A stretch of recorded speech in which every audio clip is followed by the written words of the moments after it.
Bismillahirrahmanirrahim.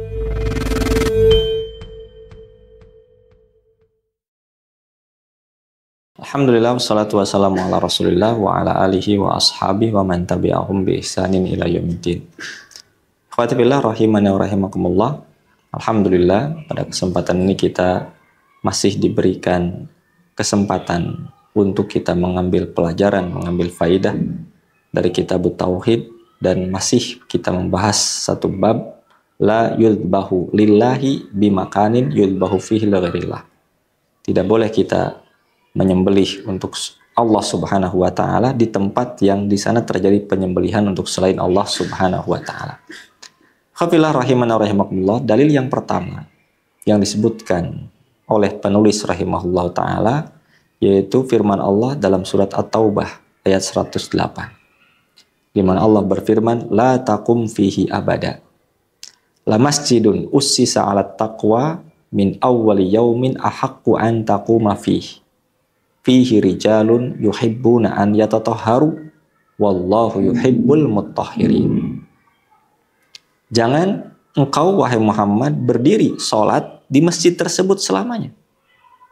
Ini bicara tentang Masjid Dirar yang dibangun oleh orang-orang munafik untuk menyaingi Masjid Nabi atau Masjid Quba.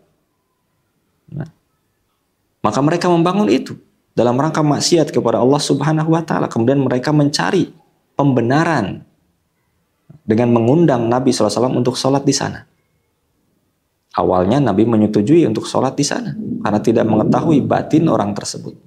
Tapi Allah kemudian menegur agar tidak sholat di sana. La takum fihi abada. Jangan sholat di masjid tersebut selamanya.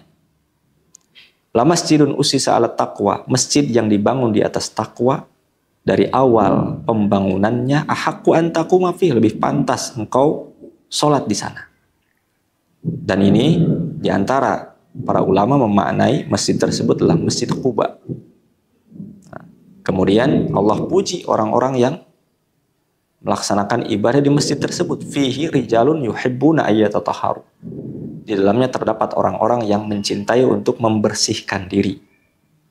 Membersihkan diri dari kesyirikan. Membersihkan diri dari najis, dari hadas. Mereka tatahur, baik tatahur maknawi ataupun tatahur fisik. Nah, kemudian ikhwati fillah, wallahu yuhibbul mutahhirin, dan Allah mencintai orang-orang yang membersihkan diri. Ayat ini ikhwati fillah dijadikan dalil oleh penulis rahimahullahu taala dilarangnya kita menyembelih karena Allah di tempat terjadinya penyembelihan untuk selain Allah Subhanahu wa taala. Nah, di sini munasabahnya penulis mengkiaskan tempat yang disediakan untuk menyembelih kepada selain Allah disamakan dengan masjid yang memang dibangun untuk maksiat kepada Allah. Mereka orang-orang munafik membangun masjid tersebut untuk kekufuran kepada Allah Subhanahu wa taala. Maka Nabi SAW dilarang sholat di sana. Walaupun sholat Nabi kita yakin lillah karena Allah Subhanahu wa taala. Tetapi terlarang sholat di sana karena faktor tadi, tempat tersebut tempat yang memang disediakan untuk maksiat kepada Allah Subhanahu wa taala, sehingga akan muncul anggapan-anggapan buruk bahwasanya masjid tersebut masjid yang boleh kita sholat di sana secara mutlak karena Rasul pun sholat di sana, dan seterusnya. Perbuatan orang-orang musyrik dianggap benar, orang-orang munafik dianggap benar, dan lain-lain. Maka ini sesuatu yang harus kita hindari. Itu dilarang, Allah Subhanahu wa taala melarangnya.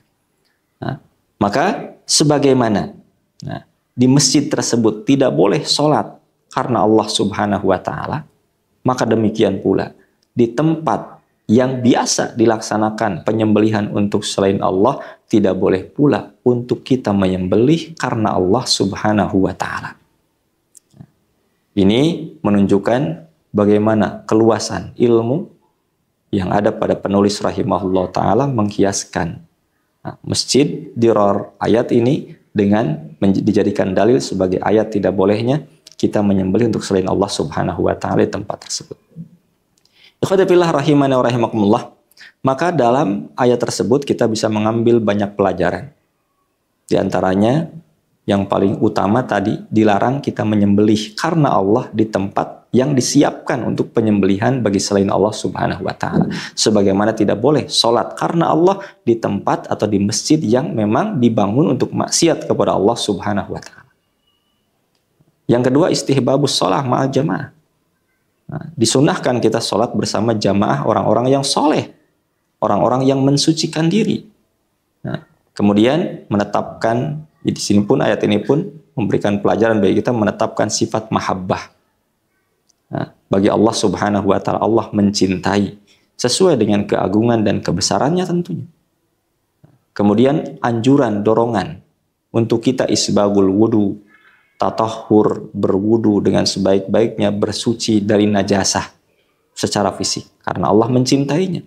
Demikian pula lebih dari itu, kita pun harus tatahhur, mensucikan diri dari kotoran-kotoran batin kita berupa kesyirikan, kekufuran, dan beragam kotoran yang bisa merusak keimanan kita. Dan ini pun menunjukkan kepada kita, ikhwati fillah, bahwasanya tempat itu mempengaruhi terhadap niat seseorang. Bisa jadi akan terpengaruh sehingga dilarang perbuatan tersebut. Kemudian ini pun menunjukkan masyru'iyatu syaddud darai. Disyariatkannya kita menutup pintu-pintu wasilah yang bisa menghantarkan kepada kesyirikan. Penyembelihan lillah karena Allah Subhanahu wa taala, di tempat yang dilakukan penyembelihan kepada selain Allah ini menjadi wasilah dibolehkannya dan dilakukannya penyembelihan untuk selain Allah Subhanahu wa taala, maka ditutup pintu-pintu tersebut. Demikian ikhwati fillah, semoga Allah memberikan keberkahan kepada kita sekalian. Barakallahu fikum.